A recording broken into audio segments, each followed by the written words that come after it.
Buenas a todos, bienvenidos a una nueva sesión del Instituto Juan de Mariana, a una nueva conferencia sabatina. En este caso, pues creo que vamos a tocar un tema muy interesante. Vamos a reflexionar sobre solidaridad privada durante el COVID-19 y trataremos, cuestiones de naturaleza vinculadas, de naturaleza relacionada con la acción solidaria en su estricto y con la cuestión de la alimentación. Y para ello es un gran placer teneros aquí en el Instituto Juan de Mariana esta tarde-noche. Contamos con la presencia de Carlos Yagüe. Carlos Yagüe es licenciado en periodismo, con formación en comunicación empresarial y marketing digital. También cuenta con un MBA de LSIC. Y el grueso de su trayectoria, pues Carlos la ha desarrollado en ACESUR, en el área de comunicación, relaciones internacionales y marketing digital. Y el otro compañero de mesa, el otro compañero de panel es Jesús de la Escosura. Jesús ha cambiado el trabajo en consultoría con la colaboración social en diversas ONGs en el ámbito del desarrollo infantil y de la cooperación internacional y entra por completo en este mundo de la empresa social hace más de un año. Actualmente funge como director de operaciones en Micrao, una asociación que queremos mucho y a la que saludamos desde aquí del Instituto Juan de Mariana. Yo tuve el placer ya de charlar en varias ocasiones sobre proyectos con Jesús y la verdad es que hacen una tarea excepcional. Bueno, la idea durante la próxima hora es, como siempre en el Juan de Mariana, disfrutar de una tertulia en primer lugar entre nosotros y luego pues recibir las preguntas del público al que agradecemos siempre su presencia, ¿no? A través de nuestro canal de YouTube. Y la primera pregunta en esta digamos, tertulia sobre solidaridad privada es una pregunta, bueno, obviamente inicial y lógica para aquellos que desde el mundo privado se encuentran con esta megacrisis, ¿no? ¿Estabais preparados para afrontar, digamos, una crisis como la del coronavirus, la que provocó el COVID-19 en nuestro país? ¿Qué medidas tuvisteis que adoptar? ¿Cómo en definitiva recibisteis el shock, ¿no? Porque al final creo que fue un shock para todos, ¿no? Y si queréis, pues empezamos con el orden de presentación con Carlos. Así que, Carlos, bienvenido. Muchas gracias por tu tiempo y muchas gracias por estar aquí en el Juan de Mariana. Buenas tardes, noches a todos y nada, para mí es un placer estar con vosotros y compartir las experiencias de ACESUR en torno al tema que tratamos hoy. Pues recuerdo perfectamente una llamada que tuve a finales del mes de enero de una periodista de Telecinco en la que nos preguntaba cómo nos estaban afectando nuestras exportaciones en el mercado de China con motivos del COVID-19. En ese momento yo lo veía como algo tan lejos, algo que era como tan ajeno a nosotros, que en ningún momento nos podíamos imaginar la situación que hemos vivido posteriormente. Pues nosotros nos tuvimos que adaptar muy rápidamente porque nosotros somos una empresa productora de aceite de oliva, ACESUR, que tiene su principal dos fábricas, la más grande de ellas en Vilches, en Jaén, y otra envasadora donde está la sede central en Dos Hermanas en Sevilla. Somos productores y envasadores y comercializadores de aceite de oliva. COSUR y La Española son nuestras principales marcas y nos tuvimos que adaptar muy rápido porque durante las primeras semanas de confinamiento, incluso las semanas anteriores, la presión de los distribuidores era importante. Nuestros niveles de envasado subieron muchísimo y tuvimos que aprovisionarnos muy bien, organizarnos muy bien para poder cumplir con todos estos requerimientos a los que nos estaba sometiendo el mercado y hacerlo paralelamente cumpliendo unas medidas sanitarias muy estrictas para no tener problemas de contagio. Lo primero para nosotros era cuidar de la salud de nuestros trabajadores. Pues desde el primer momento tomar la temperatura a todo el personal que entrará en la fábrica, medidas de distancia, teletrabajo para el personal de oficina durante el estado de alarma que no tenía porque tener una presencia física en la fábrica y, bueno, ser muy estrictos en ese sentido para que no se viera ningún trabajador afectado y al mismo tiempo pues trabajar a tope porque sobre todo esas primeras semanas fue duro cubrir las necesidades del mercado y nosotros no solo tenemos presencia en España, tenemos un recorrido una presencia internacional bastante fuerte y cuando en España ya se iba relajando un poco en cuanto a presión de los pedidos, pues iba empezando en otras partes del mundo, por lo que la actividad de envasado ha sido muy intensa durante muchos meses.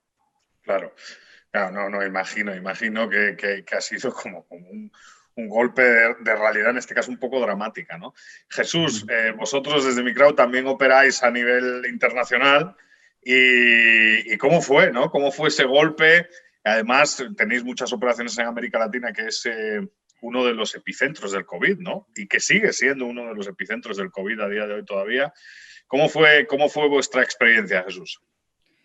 Pues mira, yo cuando empezó a llegar a Italia, a España, el COVID, yo estaba en Nicaragua y allí todo el mundo, cuando le decía que era español, me preguntaba, oye, ¿y el COVID? ¿Qué está pasando? Etcétera. Y le decía, bueno, pues la verdad que no sé, no entiendo muy bien o no sé cómo va a desarrollarse esto, ¿no? Allí en ese momento se veía muy lejos, pero la verdad es que se empezó empezó a crecer mucho en España, en Europa, y luego pronto llegó a Latinoamérica. Claro, allí la economía informal es muy, muy, muy importante. Los estados, digamos, que en muchos casos no tienen tanta capacidad de llegar a toda la población y sobre todo que el estilo de vida que tiene la población es un poquito diferente. Entonces, ¿cómo nos afectó?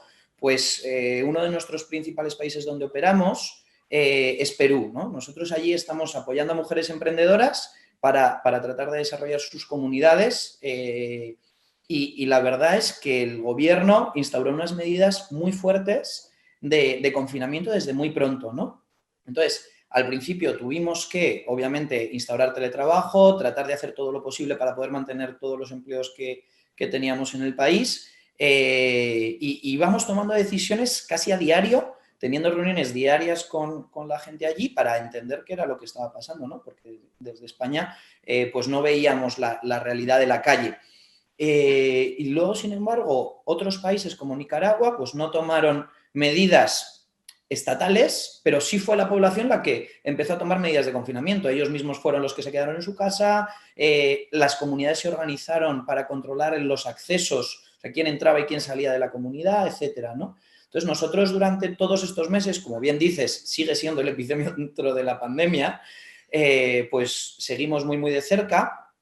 Lo que hicimos es, todos los microcréditos que teníamos concedidos, les aplicamos una moratoria hasta que acabase el COVID. Digamos que las mujeres a las que apoyamos no tenían que devolver sus créditos, ya que sus negocios estaban parados.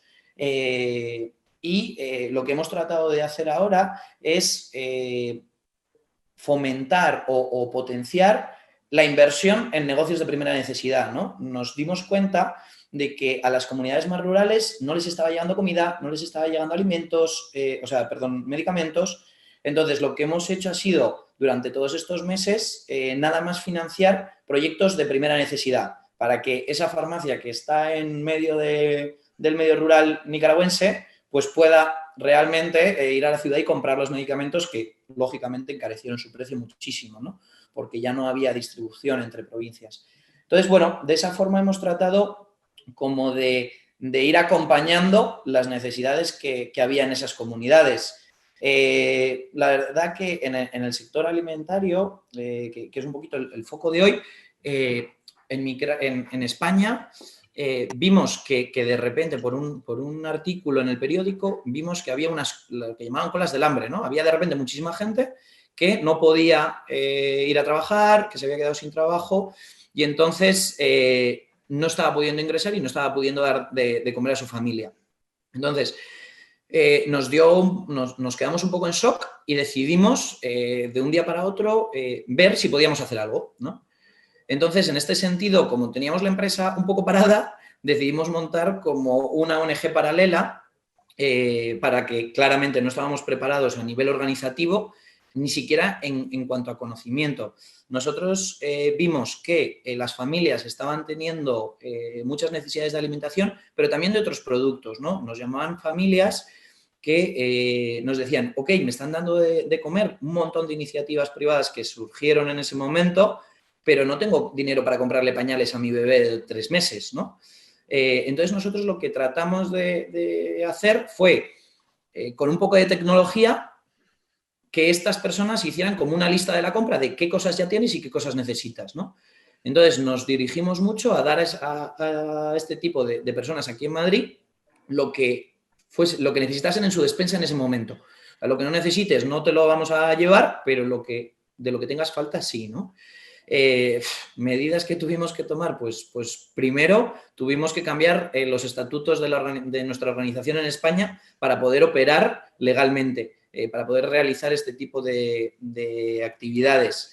Luego, no sabíamos cómo llegar a estas familias o cómo conectar con ellas, y ahí la verdad que tuvimos muchísima ayuda de Chule, de Javier López Duarte, de un montón de gente que nos enseñó cómo trabajar este tipo de proyectos con estos beneficiarios. Y ese conocimiento fue clave para que, desde que tomamos la decisión de actuar hasta que estábamos actuando, pasasen 3 días. En un fin de semana pudimos montar una plataforma online para conectar con las familias y con los inversores y con los donantes, empezar a captar donaciones y contactar con las primeras familias para que nos dijeran qué era lo que necesitaban, ¿no?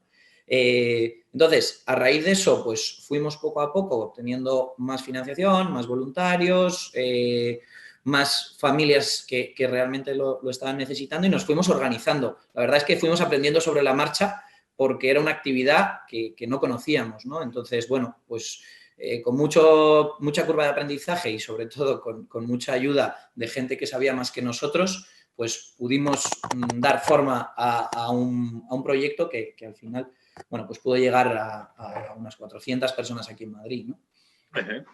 Muy interesante, muy interesante. Carlos, en relación a eso, a las iniciativas de solidaridad, ¿podríais explicarnos, bueno, en tu caso y desde ACESUR, qué iniciativas de solidaridad se han llevado a cabo a lo largo de estos meses y cómo han sido recibidas tanto por los trabajadores como por los beneficiarios directos y la población y la sociedad en general, ¿no? ¿Qué medidas habéis desarrollado en este campo desde vuestra organización? Nosotros llevamos a cabo medidas prácticamente durante todo el año, pero no cabe duda que en la época especialmente de pandemia dura, pues las intensificamos. Haciendo donaciones de productos de alimentación de primera necesidad a organizaciones cercanas con las que teníamos trato o con las que empezamos relación recientemente cercana, sobre todo a nuestros puntos de producción, o para llegar a toda España, pues con organizaciones como a nivel nacional como Cruz Roja, Fundación KPMG, Fundación COE, que son algunas de las instituciones con las que hemos colaborado para acabar donando una cantidad cercana a los 40.000 kilos de alimentos de primera necesidad. También nos unimos a una asociación de makers en Jaén, donde está nuestra principal fábrica, como dije anteriormente, para hacer viseras a través de la impresora 3D de la máquina que tienen los mecánicos de nuestra fábrica en Vilches. Hicimos una primera partida de 100 viseras, y a esa partida de 100 viseras le siguieron otras 2 partidas más del mismo tamaño, que fueron a parar a diferentes centros de mayores, diferentes residencias, y al Hospital Virgen de las Nieves de Jaén, para colaborar en la medida de lo posible, lo poquito que pudimos hacer para digamos, la seguridad de los sanitarios.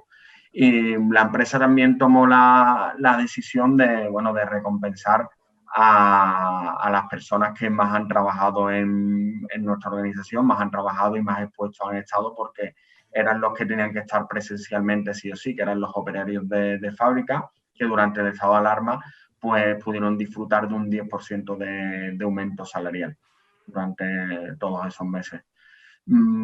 Sí que intentamos atender a todo el que nos pidió ayuda, en ocasiones también dirigiéndolo a organizaciones más especializadas que, digamos, están más preparadas para distribuir la ayuda de una forma más capilar, como pudiera ser Cruz Roja, pero intentamos hacer una labor importante durante estos meses. Sí, sí, muy bien. Jesús, nos has anticipado el proyecto este de llegar con alimentos a gente que no disponía de determinados alimentos. La verdad es que es una idea muy interesante. ¿Podrías profundizar en eso o explicarnos algo más? Porque como original y como medida de política pública, digamos, privada, es muy interesante. Claro, claro, por supuesto. Bueno, la verdad es que todo surgió un poco con el shock, ¿no? Nos dimos cuenta de que nosotros teníamos como menos actividad en la empresa y entonces empezamos a hablar entre nosotros de que aquí en España había que hacer algo, ¿no? Teníamos tiempo, teníamos los recursos, pues oye, vamos a ello. Además se nos unieron gente afín a nuestro equipo en la empresa, amigos, colaboradores, etcétera. Y lo que tratamos de hacer fue un poco eso, el entender qué necesidad no se estaba cubriendo actualmente, porque aquí en Madrid surgieron millones de iniciativas preciosas privadas que llevaban alimentos, que ayudaban un poco a estas familias que lo estaban pasando un poquito peor con el confinamiento. Y nosotros tratamos pues, de cubrir un campo que no se estaba cubriendo del todo, ¿no? Que era ese punto de, más allá de solo los alimentos, qué te falta en casa para vivir en el día a día, ¿no? Y nos encontramos eso. La mayoría de las 400 personas que estuvimos apoyando cada semana tenían bebés pequeños, entonces comidas especiales para bebés, pañales, productos de limpieza, etcétera. Bueno, pues les costaba mucho conseguirlos, ¿no? Para mantener bueno, pues su día a día. Entonces, hicimos esto. Pusimos la oficina de la empresa, que como estaba cerrada, la pusimos de almacén.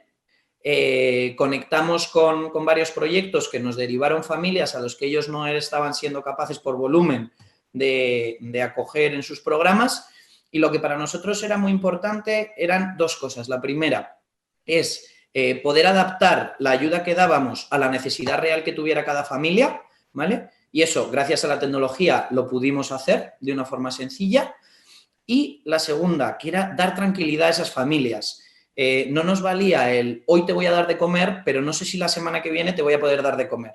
¿Por qué? Porque, bueno, pues imaginaros el impacto emocional o el impacto psicológico que puede tener en estas familias bueno, pues mis hijos no sé si mañana van a tener comida en el plato, ¿no? Entonces, lo que nosotros hicimos fue, cada vez que acojamos a una familia, le tenemos que poder asegurar a esa familia que le vamos a acompañar desde abril hasta junio, hasta final de junio, ¿vale? Entonces, digamos que de esa forma tratábamos de cumplimentar los proyectos que ya habían surgido en Madrid con nuestro proyecto y sobre todo de dar como un colchón o una seguridad a estas familias que sabíamos que durante ese tiempo no iban a poder ingresar, ¿no? En este sentido, fíjate, como te decía, nos encontramos muchas familias con bebés y además nos encontramos también muchas personas que habían emigrado poco antes de la clausura aquí a España y que no habían sido capaces de encontrar un trabajo, etcétera, todavía, por lo cual no estaban en ERTES, no estaban pudiendo ingresar nada, no tenían tampoco muchos contactos, entonces tampoco sabían a dónde dirigirse, etcétera, ¿no? Y la mayor parte de los beneficiarios que acudieron a Tu Súper, que es como se llamaba nuestra iniciativa, fíjate, fue por recomendación, fue porque nosotros teníamos un teléfono al que las familias podían llamar y solicitar ayuda. Bueno, pues la mayoría nos llamaba diciendo que el teléfono se lo había dado su vecina o se lo había dado su primo o lo que fuera, ¿no? Entonces, bueno, de esta forma pudimos recaudar unos 30.000 euros, en concreto 34.000 euros que pudimos distribuir Se unieron al proyecto 95 voluntarios a los que estuvimos infinitamente agradecidos y pudimos ayudar a 437 familias durante esos 3 meses, ¿no? que más o menos duraron las medidas de confinamiento y de desescalada, ¿no? Sí, sí, muy bien. Hay una pregunta, claro, en todo esto, y al final para el público que nos ve, que como sabéis, pues el Juan de Mariana es una institución muy comprometida con la defensa de la estructura de derechos y libertades civiles, los derechos individuales. Hay una pregunta que es inevitable, ¿no? Que es el rol de la empresa, ¿no? En momentos de crisis, ¿no? Desde vuestro punto de vista, ¿cuál debe ser ese rol de la empresa en momentos de crisis?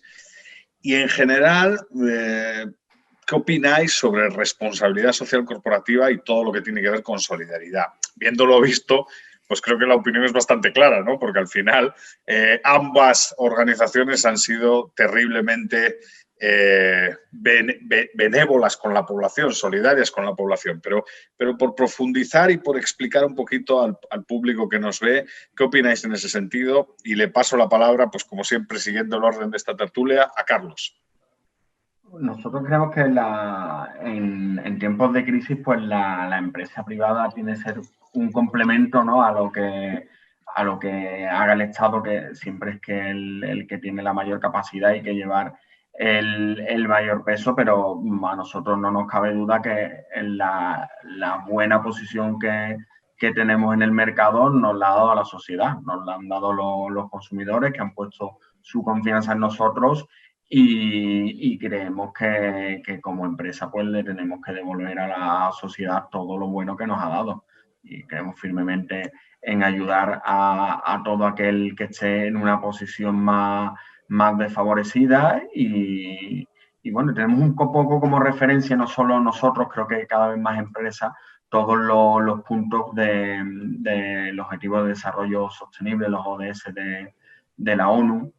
Ahora mismo, por el contexto en el que estamos, pues nos estamos centrando un poco más en los de hambre cero, desigualdad, pero bueno, nosotros en nuestras políticas de responsabilidad social corporativa también, y sobre todo en los últimos años, hemos puesto mucho énfasis en la parte de sostenibilidad y medio ambiente, que es algo que para nosotros es importante. Hemos conseguido hacer procesos cada vez más verdes, estamos en proyectos para envasar en PET reciclado, llegando ya al 51%, medio en la huella de carbono de nuestros productos, y es un tema que era nuestro punto principal de RSC y es un punto importantísimo. Pasa que, bueno, que por estas circunstancias que hemos estado comentando, pues nos hemos ido también a intentar cubrir esas necesidades básicas que nos estaba demandando la sociedad. Pero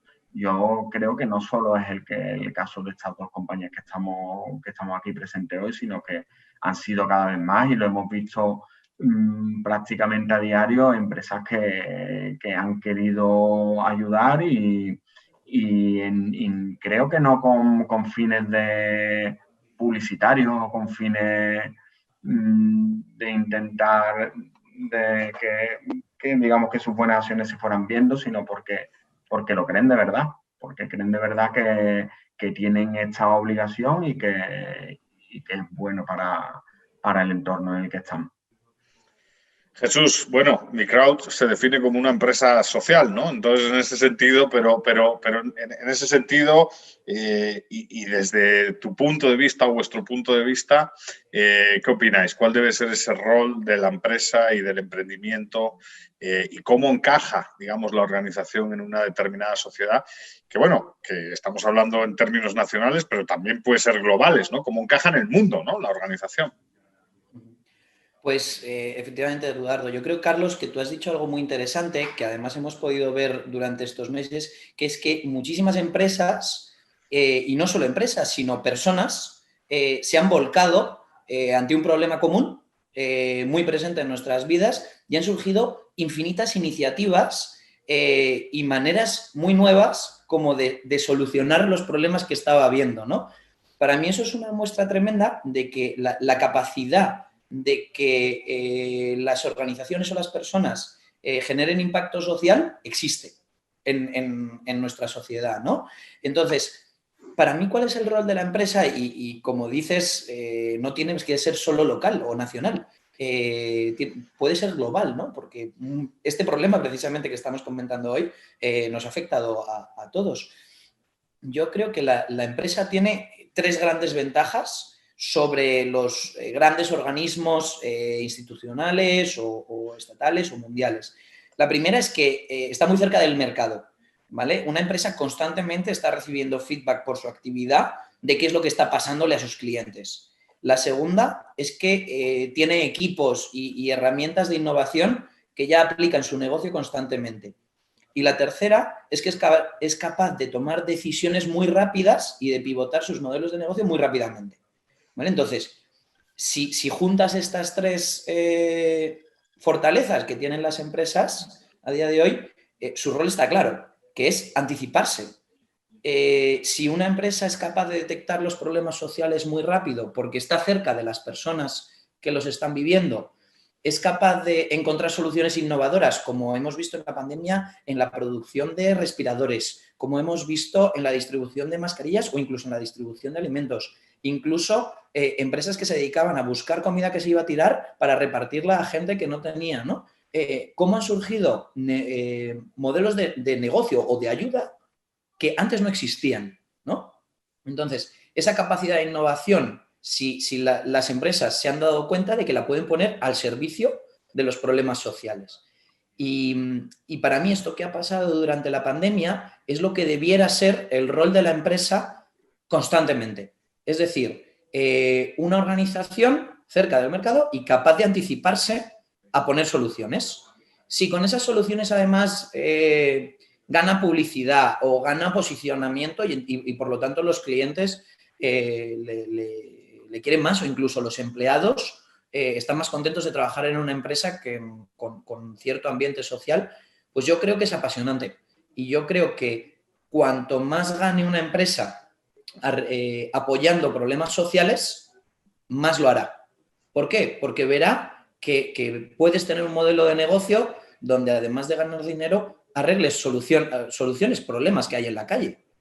Por lo tanto, no serán soluciones a fondo perdido, sino que serán soluciones sostenibles en el tiempo. Y las empresas podrán migrar sus modelos muy basados históricamente en obtener beneficios a modelos donde la obtención de beneficios está a la misma altura en el orden de prioridades que arreglar los problemas de la sociedad, bien sean ecológicos o bien sean sociales. Entonces, para mí el rol de la empresa es la innovación en modelos para solucionar los problemas sociales. Sí, sí, no, muy interesante el tema de la innovación, que además es una cosa que obviamente es mucho más empresarial que vinculada al Estado, ¿no? Al Estado le cuesta innovar, le cuesta cambiar, precisamente por al final por sus dimensiones, por la dinámica que hay en la administración y sin embargo la empresa es mucho más dinámica y quizás ahí está la clave.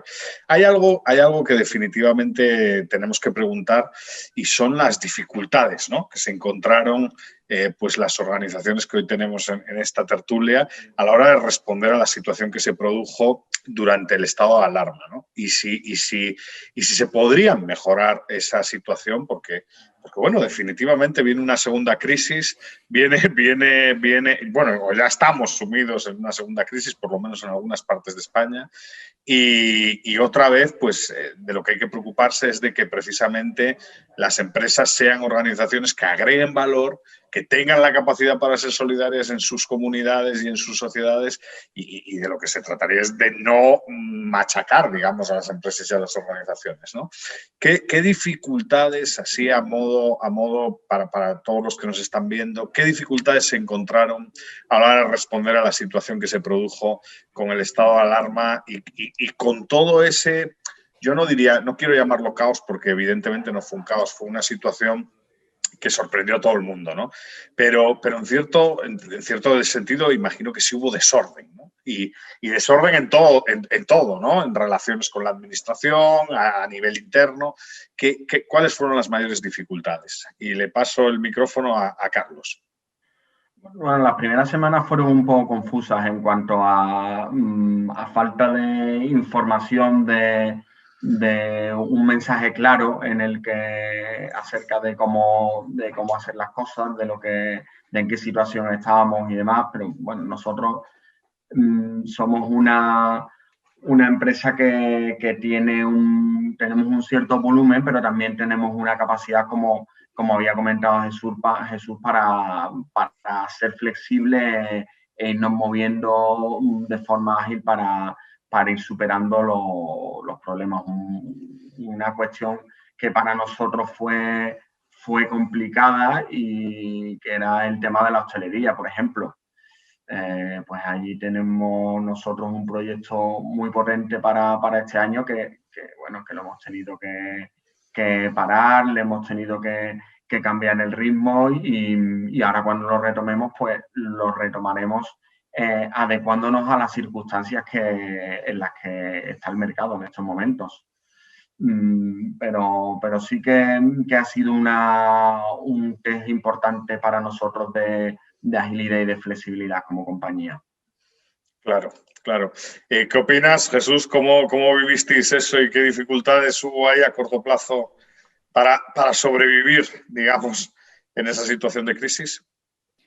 Pues efectivamente, yo creo que el primer problema o la primera dificultad que nos encontramos fue la incertidumbre.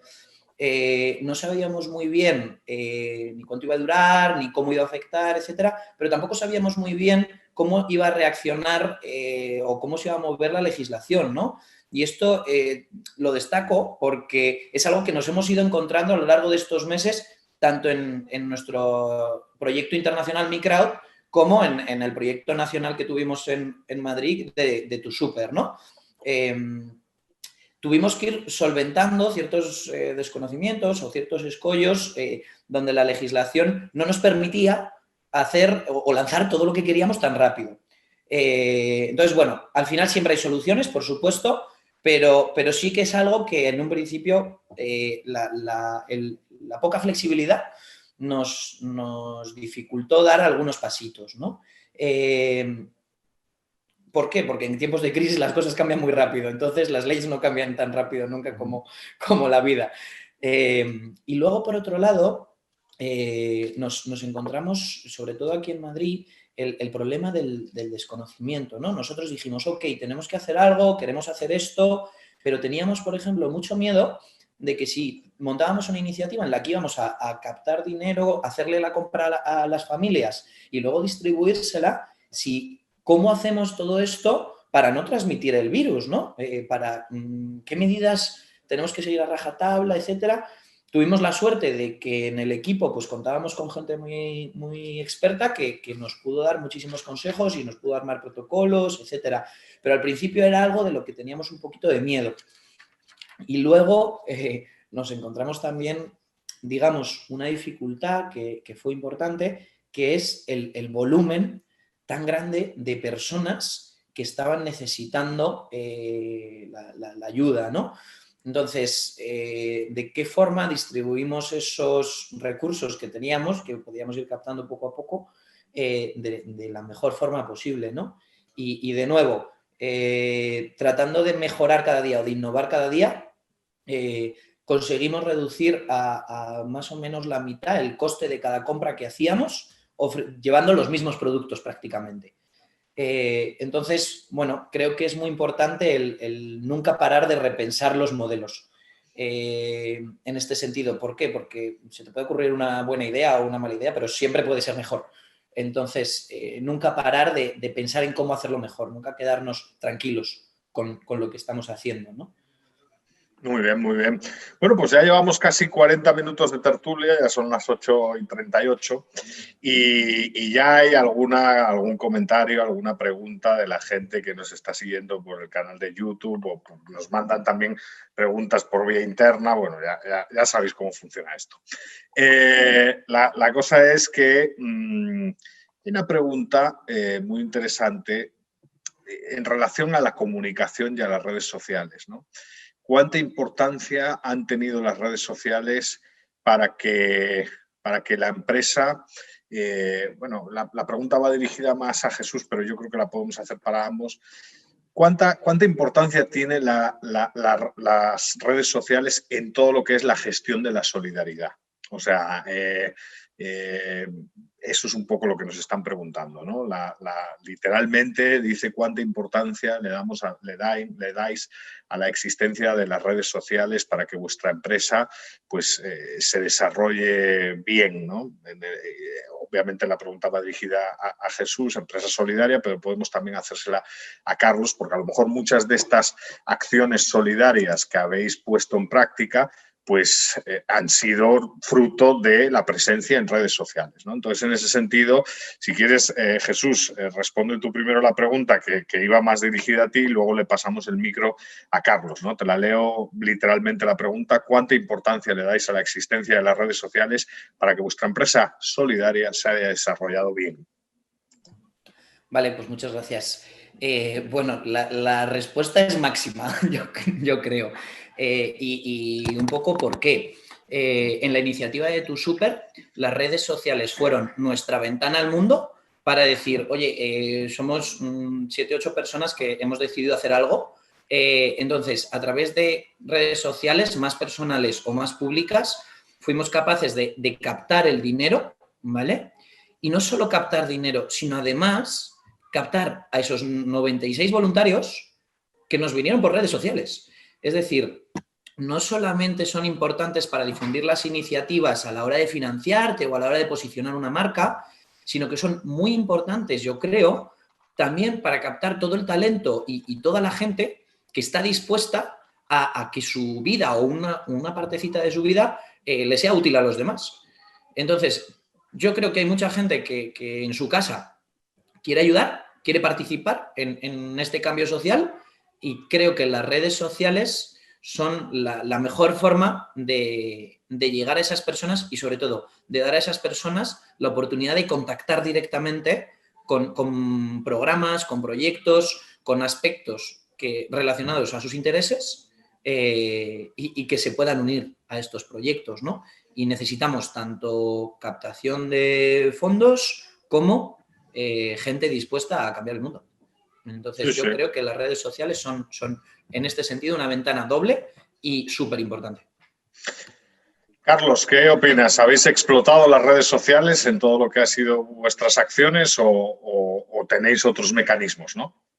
Lo primero, me parece espectacular lo que ha comentado Jesús, de que los 96 voluntarios, todos ellos, una gran parte de ellos, llegaran a través de las redes sociales, que bueno, esto lo que da a entender es que son un generador de valor potentísimo. Nosotros usamos las redes sociales como altavoz de las acciones de la empresa. Hemos creado una comunidad y tenemos una línea de diálogo con ellos por nuestras características de producto, en una línea gastronómica, pero en la que también tienen lugar acciones más sociales, digamos. Y bueno, sí, hemos usado las redes sociales para mostrar algunas de las cosas que hemos hecho, pero también hemos usado las redes sociales para saber de las inquietudes directamente de nuestros usuarios, de nuestra comunidad, o incluso nos han contactado para alguna acción solidaria que nos ha encajado y en la que hemos colaborado. Es una doble vía. Gracias a las redes sociales, las empresas somos mucho más humanas para el consumidor y bueno, es lo que era un mensaje unidireccional, ahora va en los dos sentidos, claramente. Hay una cuestión también, es una cuestión compleja, yo creo, ¿no? Si este tipo de iniciativas solidarias en el fondo sirven no solo para resolver un problema, digamos, sino para desarrollar un nuevo rol en la empresa, un rol como educador, ¿no? Educan las empresas, pueden llegar a educar las empresas, es decir, a través de sus acciones solidarias pueden llegar a moldear, digamos, determinados hábitos y costumbres saludables para aquellos que se benefician de su ayuda y todo este tipo de cosas.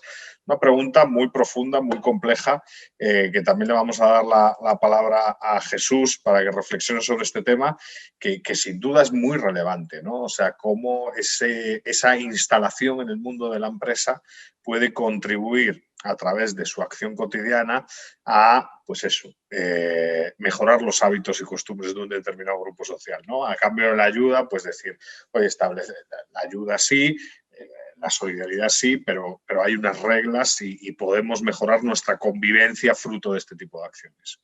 Jesús, ¿qué piensas al respecto? Vale, pues te voy a dar 2 ejemplos, ¿vale? Que creo que se responden por sí mismos. Uno de la iniciativa que tuvimos en Madrid de Tu Súper, ¿vale? Y otro de nuestro proyecto internacional de Mi Crowd. El primero de ellos, de Tu Súper, yo tenía la suerte de poder estar en contacto todas las semanas con las familias a las que apoyábamos. Y fíjate, hubo 2 cosas que me sorprendieron mucho y me dejaron muy contento. La primera es que algunas familias que me decían, oye, es que me he quedado sin trabajo, no estoy ingresando, entonces gracias por la ayuda, nos decían, ¿cuándo puedo ir de voluntario a ayudaros? Entonces, ellos igual no se habían planteado hacer un voluntariado, pero como estaban recibiendo ayuda, nos decían, ¿puedo ir a apoyar y hacer otras y ayudar a otras familias? Y el segundo, entonces, creo que eso responde que claramente el dar ayuda sí genera un cambio en los comportamientos de los beneficiarios de esa ayuda. El segundo ejemplo, ¿vale? Que es de Mi Crowd. Nosotros, como te digo, apoyamos a mujeres emprendedoras con oportunidades para su negocio, financiación mucho más ventajosa que la que obtienen en sus mercados, formación, etc.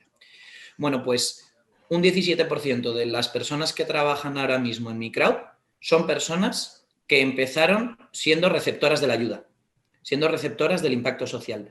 Y ellas ya tenían su negocio, ya podían, no necesitaban un trabajo para vivir, pero se acercaron a nosotros y nos dijeron, oye, es que me habéis ayudado tanto que yo quiero darle esto a mis vecinas. Yo quiero que otras personas de mi comunidad se beneficien de esto. Entonces, por favor, contratadme. Y voy a extender este tipo de proyectos, ¿no? Entonces, claramente, cuando tú eres capaz de aportarle valor a alguien, sea vía ayuda, sea vía un negocio, en cualquier caso, y esta persona vive en primera instancia la mejora de su vida, bueno, pues no un 100%, pero sí hay un porcentaje importante de personas que quieren que eso llegue a otros como ellos y ayude a otras personas que están en su misma situación. Entonces, creo que claramente tiene un gran impacto. Sí, sí. Carlos, ¿algo que decir en relación a esto?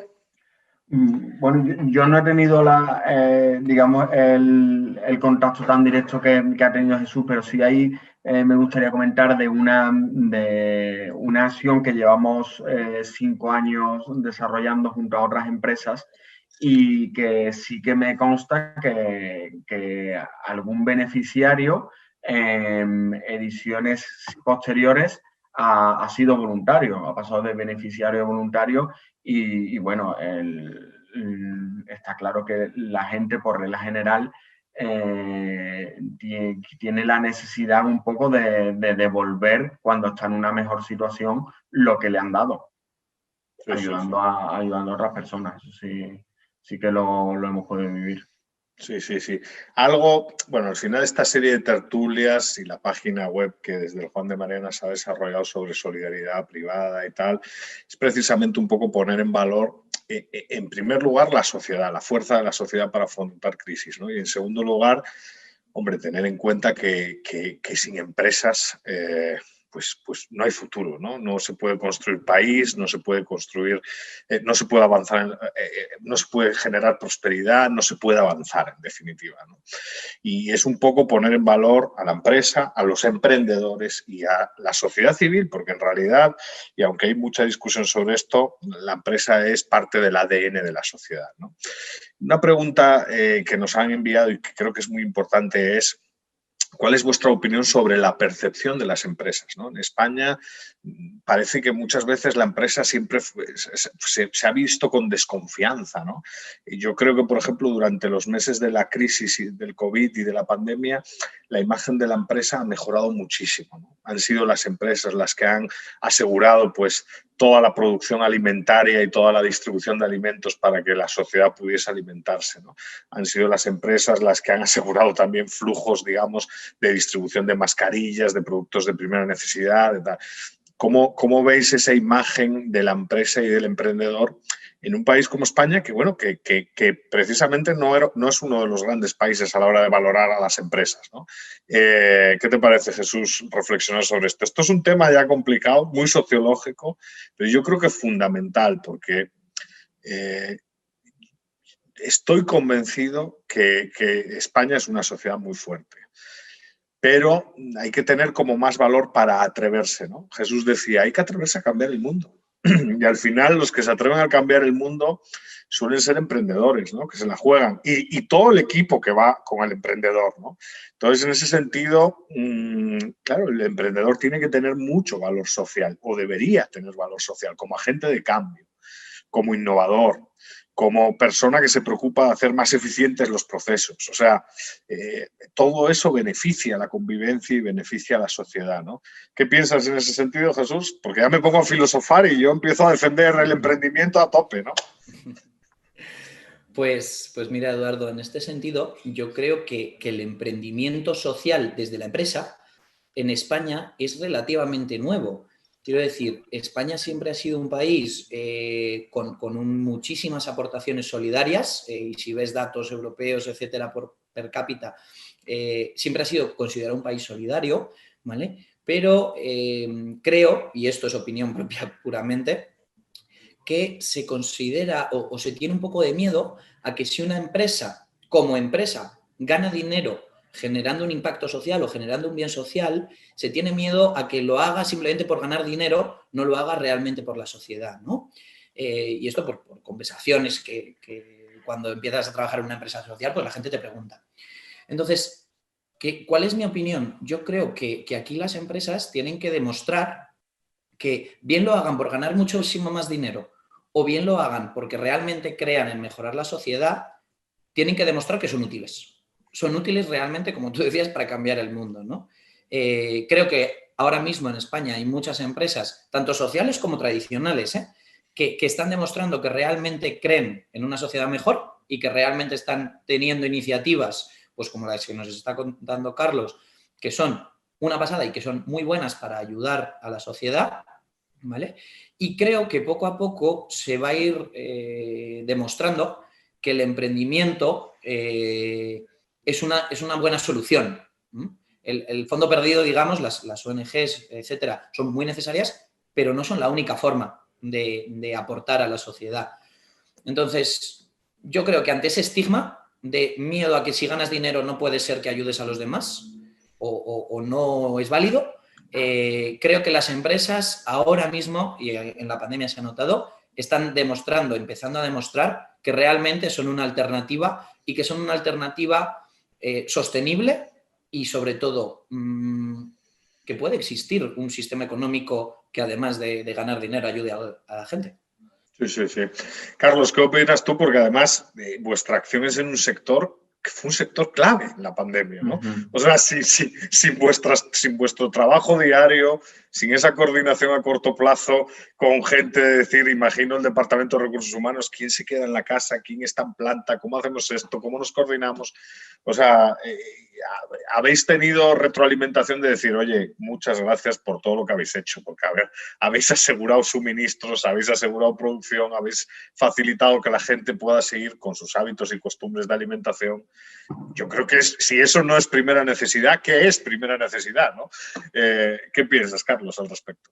Hemos tenido mucho reconocimiento y nos hemos sentido muy, muy agradecidos, tanto reconocimiento por parte de nuestros clientes en la distribución, tanto por parte de los consumidores finales, a través de las propias redes sociales, a través de correo electrónico, a través de teléfono. Nosotros también potenciamos mucho nuestras tiendas online propias, que hicimos un gran esfuerzo para poder también atender directamente al al cliente final. Y Eduardo, estoy de acuerdo contigo en lo que estabas diciendo, que en estos últimos meses o a lo largo de este 2020, pues la empresa a lo mejor está teniendo una percepción más positiva por parte de la ciudadanía, cuando tal vez la figura del empresario y de la empresa no se le da el mismo valor en España que el que se le pueda dar en la cultura anglosajona, por ejemplo. No se le ve más como a la empresa o al empresario como entes con un fin meramente lucrativo, antes que social o antes que verlos como generadores de riqueza que realmente es lo que son, como fuentes de empleo para la ciudadanía. Pues parece que esa parte que se le da más oscura y más de ver meramente el fin económico, parece que un poco está cambiando y bueno, no cabe duda de que las empresas, como bien comentó anteriormente Jesús, es que somos la principal vía para innovar, la principal vía para llevar a cabo cambios necesarios en la sociedad, y simplemente porque, bueno, se tienen los recursos y porque está mucho menos encorsetado que el propio Estado. Así que yo en este sentido creo que también que desde la población se le está dando un valor que antes no se le daba. Sí, sí. Yo, la verdad es que a mí me preocupa profundamente, pues eso, ¿no? Fortalecer, es muy sociológico quizás, ¿no? Pero fortalecer el tejido social. Y las empresas son instrumentos de fortalecimiento del tejido social. Y con base en bueno, varios de los comentarios que habéis puesto sobre la mesa, no solo es una cuestión de tejido social, es una cuestión de confianza, ¿no? Algo que yo creo se ha visto con muchísima claridad durante la crisis es que las empresas son generadoras de confianza. Las empresas, cuando se proponen un objetivo en la sociedad, lo cumplen. Y cumplen con su palabra, cumplen con el suministro, cumplen con tener el producto ahí para el cliente, y encima aprovechan, bueno, pues por compromiso social y también por mejorar su imagen, porque eso no es ilícito, creo que es súper lícito, por opciones solidarias, ¿no? Y así la sociedad definitivamente funciona mejor, ¿no? O sea, todos creo que hemos aprendido a confiar más en las empresas, ¿no? Esto es para mí una gran enseñanza de la pandemia, porque muchas veces, efectivamente, la percepción de la ciudadanía a lo mejor tiene que ver con el lucro, con el no sé qué. Bueno, pues al final, pues no. Las empresas reducen incertidumbre. Las empresas contribuyen a fortalecer lazos a través de contratos, a través de la cooperación social, y todo ello nos ayuda a recuperar la nueva normalidad. O sea, parte de volver a retomar la normalidad es que la empresa esté, pues eso, funcionando y saludable, ¿no? Y las señales que dan las empresas son muy importantes para la sociedad. Y me refiero a toda empresa, me refiero al bar de la esquina. Aquí estamos hablando de dos empresas que son más ambiciosas, pero me refiero al pequeño bar de ese autónomo que después de 2 meses abre y que se preocupa por tener el sitio limpio, su terraza desinfectada. Eso genera confianza. Eso hace que el ciudadano, cuando sale, dice, hombre, abrió Paco, el de la esquina, vamos a tomar algo y tal. Sin eso no tenemos país. Yo no sé qué pensáis. Es que para mí me parece fundamental la empresa como generadora de confianza, ¿no? Y de capital social. Sí, no cabe duda. De hecho, cuando en estos meses hemos visto locales, por ejemplo, en mi ciudad, Sevilla, bares que son de toda la vida, que no han vuelto a levantar la persiana, pues la verdad que llega un punto que puede hasta afectar anímicamente. Pero bueno, también hemos visto otros nuevos negocios que han surgido, muchos pequeños empresarios que han podido salir adelante, y bueno, es con lo que hay que quedarse. Sí, sí, totalmente. Jesús, ¿quieres comentar algo de esto? Porque además vosotros sois también generadores de confianza, ¿no? O sea, estáis ahí intentando, os basáis en la confianza, de hecho. Totalmente, totalmente. O sea, nosotros de lo que hablamos es que buscamos un inversor social y le presentamos una mujer en la que va a confiar durante muchos años y a la que va a acompañar durante muchos años, ¿no? Entonces, obviamente, las relaciones de confianza son imprescindibles para que exista el mercado en general, pero mucho más, como bien dices, ahora durante la pandemia, ¿no? Incluso, para mí, el ejemplo que pones de estos pequeños negocios, a mí me ha parecido muy bonito cuando ya se aperturaba de nuevo o se avanzaban fases, que la gente se alegraba y te escribía o te llamaba y te decía, oye, que ya han abierto no sé qué, ya han abierto tal. Eso, en realidad, lo que te está diciendo es que a la gente o los clientes sabemos que detrás de las empresas hay personas y esas personas, y no somos fríos ante esas personas. Entendemos lo mal que lo ha pasado Juan el Zapatero o María, la dueña del bar, y entendemos los problemas que han tenido incluso para abrir de nuevo, ¿no? Y el esfuerzo que están haciendo ahora mismo para poder mantenerse en pie, para poder seguir dando el café de por la mañana. Entonces, creo que en ese momento, en ese punto, también se han humanizado mucho los pequeños negocios que todos teníamos alrededor y muestra de ello es que la gente se ha alegrado de que volvieran a abrir y, como decías, Carlos, ha afectado anímicamente cuando de repente ves una presión bajada y ya no sube más, ¿no? Sí, sí, sí. Bueno, para ir cerrando, porque ya llevamos una hora, hay una pregunta que es una pregunta más pues para cerrar con optimismo, ¿no? Esta es una pregunta que, bueno, no sé si tenéis el tiempo para hacer el repaso en el disco duro, ¿no? La anécdota, ¿no? La anécdota de la pandemia en clave solidaria o en clave de ayuda a otro o la anécdota de cómo resolver un problema, la gran anécdota de esta pandemia desde vuestro punto de vista y desde vuestra organización.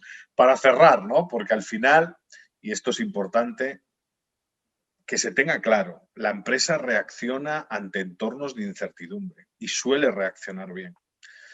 Y claro, al final la empresa es una aventura constante, ¿no? No, ese esfuerzo por innovar, ese esfuerzo por reaccionar ante problemas, ese esfuerzo por adaptarse a realidades diversas en poco tiempo.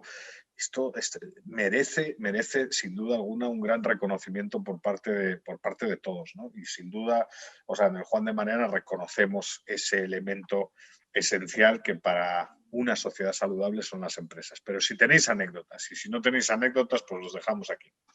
Jesús, ¿hay alguna anécdota? Pues a ver, anécdotas obviamente divertidas, etcétera, hay muchas, pero a mí hay una que me gusta especialmente porque para mí fue muy emotiva, ¿vale? O sea, me hizo realmente feliz por lo que estábamos haciendo, que fue una familia, nosotros le mandamos como su lista de la compra un viernes, la rellenaron, etcétera, y de repente, el martes, 2 días antes de recibir su compra, me llama gritando, súper feliz, porque por fin ha conseguido reincorporarse al trabajo. Y me llama para contármelo. Y además me dice, oye, sé que ya nos habéis comprado la compra y que os pedimos, pero que ya no la necesitamos, de verdad, muchísimas gracias. Dádsela a otro. Y eso realmente me emocionó por 2 cosas. Primero, porque tenía ganas de contárnoslo. Es decir, se había generado una relación entre la organización y esa persona con la ayuda que le habíamos estado brindando. Y por otro lado, porque era consciente, se podía haber aprovechado y habérselo quedado, pero era consciente de que ella de repente lo necesitaba menos y que se lo podíamos dar a otra persona. Entonces, el ver esa reacción tan humana, la verdad que nos emociona mucho. Lógico. Carlos, ¿alguna anécdota de estos 3 meses o más de 3 meses de locura y de capacidad de reacción? Pues me quedo con una. Nosotros, comenté anteriormente que le hemos dado mucha fuerza a nuestros proyectos de tienda online y bueno, pues en alguna ocasión, pues normalmente personas mayores que tienen alguna que otra dificultad con la tecnología y no saben cómo hacer una compra online, pues nosotros les echamos una mano y hacen esa compra con nosotros por teléfono. Y un señor muy mayor que hizo varias compras con nosotros y las compras las hacía no para él, sino las hacía para personas de su entorno que tenían una especial necesidad durante estos tiempos de pandemia. Y el señor pues lo que hacía era regalar el producto a gente de su entorno que no se lo podía permitir o que estaba en una situación peor que él. Además, pues esto que ya me parece bastante bonito y enternecedor, siendo cuando lo hace una persona de una cierta edad, pues incluso llega un poco más. Bueno, pues muchas gracias, Carlos, muchas gracias, Jesús, muchas gracias por mostrar la cara humana de vuestras organizaciones y el trabajo que desempeñáis día a día. A todos los que nos han visto, pues muchas gracias. A todos los que nos verán en la plataforma de YouTube, pues muchas gracias. Y está claro que sin empresas no se puede construir país. Gracias por estar ahí y gracias por dar la batalla todos los días, ¿no? Ha sido un verdadero placer y un honor teneros aquí en el Instituto Juan de Mariana. Pues muchas gracias a ti también, Eduardo, y de verdad, como os he dicho muchas veces, enhorabuena por esta labor de divulgación que estáis haciendo, porque estas iniciativas privadas no debieran quedarse solo en tiempos de pandemia, sino que ojalá se extienda cada vez más de una forma continua, ¿no? Y constante. Muchas gracias, Jesús. Me uno a las palabras de Jesús y también felicitarle a él por el proyecto tan bonito que están llevando a cabo con MiCrowd. Igualmente, Carlos. Igualmente a ambos, un fuerte abrazo para ambos, a todos ustedes muchas gracias y nos vemos el sábado próximo en una nueva conferencia sabatina del Instituto Juan de Mariana. Buenas noches a todos y hasta la próxima. Buenas noches. Vale, hasta luego. Hasta luego.